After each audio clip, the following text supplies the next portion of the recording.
Hello friends, ഈ channel subscribe ചെയ്യാത്തവർ channel subscribe ചെയ്യുക ഫോർ മൂവി വിശേഷങ്ങൾ. ഇന്ന് നമ്മൾ സംസാരിക്കാൻ പോകുന്നത് മലയാള സിനിമയിൽ ഇതുവരെ കാണാത്തൊരു വെറൈറ്റി മൂഡിലെത്തിയ ചത്ത പച്ച എന്ന സിനിമയെക്കുറിച്ചാണ്.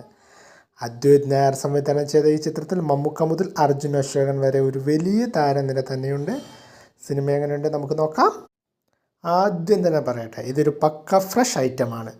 ഇന്ത്യൻ സിനിമയിൽ തന്നെ അധികം പരീക്ഷിക്കാത്ത WWE അഥവാ റെസ്ലിംഗ് പശ്ചാത്തലമാക്കിയാണ് ഈ ചിത്രം ഒരുക്കിയിരിക്കുന്നത്. 90 കിഡ്സിന് അറിയാം WWE എന്താണെന്ന്. ഇപ്പോഴുള്ള പുതിയ ന്യൂ ജനറേഷൻ അറിയുമെന്ന് അറിയില്ല, കാരണം WWE എല്ലാം നിർത്തിയിരിക്കുകയാണ്.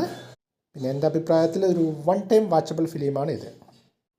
കൊച്ചിയിലെ സാധാരണക്കാരുടെ ഇടയിലേക്ക് ഈ റെസ്ലിംഗ് കൊണ്ടുവരുന്നതും അതെങ്ങനെ അവരുടെ ജീവിതത്തെ മാറ്റുന്നു എന്നതുമാണ് സിനിമയുടെ പ്ലോട്ട്. ആദ്യത്തെ സീൻ മുതൽ അവസാനം വരെ പ്രേക്ഷകരെ ഒട്ടും ഡൗൺ ആക്കാത്തൊരു ഹൈ വൈബിൽ കൊണ്ടുപോകാൻ സംവിധായകന് സാധിച്ചിട്ടുണ്ട്.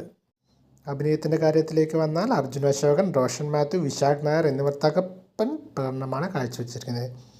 ഇതിൽ ഓരോ ഗുസ്തിക്കാർക്കും തൻ്റെതായ പേരും സ്റ്റൈലും കോസ്റ്റ്യൂമും നൽകിയ വലിയൊരു പ്രത്യേകതയാണ്. പ്രത്യേകിച്ച് റോഷൻ്റെയും അർജുൻ്റെയും മാസ് എൻട്രി സീനുകൾ തിയേറ്ററിലെ ആവേശം നിറയ്ക്കുന്നതാണ്. അതുപോലെ ഇതിലെ ഹ്യൂമർ ഫസ്റ്റ് ഹാഫിലേക്ക് കുറേ നല്ല കോമഡികൾക്ക് വർക്കായിട്ടുണ്ട്.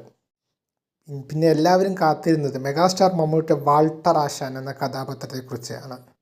നമ്മുടെ ബബ്ബയിലെ ലാലാട്ടൻ്റെ ക്യാമിയോ റോളല്ല, മമ്മൂക്കിയുടെ ഇതിലെ റോള് സൂപ്പറാണ്.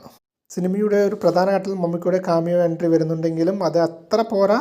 പിന്നെയെങ്കിലും ഒരു അണ്ടർടേക്കർ WWE ആകുമ്പോൾ ഒരു അണ്ടർടേക്കർ റോളിലൊക്കെ വരികയാണെങ്കിൽ അടിപൊളിയായ ഒരു സ്റ്റൈൽ മാസ് ലുക്കായിരുന്നു മമ്മൂക്കിയൊക്കെ വേണ്ടിയിരുന്നത്. പക്ഷേ അതല്ലായിരുന്നു, ഒരു മാസ് ലുക്ക് ഇല്ലായിരുന്നു ഇതിൽ. പിന്നെ ചുരുക്കി പറഞ്ഞാൽ മമ്മൂക്കിയുടെ ആ ഒരു പോർഷൻ ഒഴിച്ച് നിർത്തിയാൽ ചത്ത പച്ച ഒരു കംപ്ലീറ്റ് പാക്കേജാണ്. പുതിയ രീതിയിലുള്ള മേക്കിംഗ് ഇഷ്ടപ്പെടുന്നവർക്ക്, യുവാക്കൾക്കും ഈ സിനിമ വലിയൊരു വിരുന്നായിരിക്കും. ധൈര്യമായി ടിക്കറ്റ് എടുക്കാം. ഈ വീഡിയോ ഇഷ്ടപ്പെട്ടാൽ ലൈക്ക് ചെയ്യുക, സബ്സ്ക്രൈബ് ചെയ്യുക. അടുത്ത റിവ്യൂമായി വീണ്ടും കാണാം. Bye bye.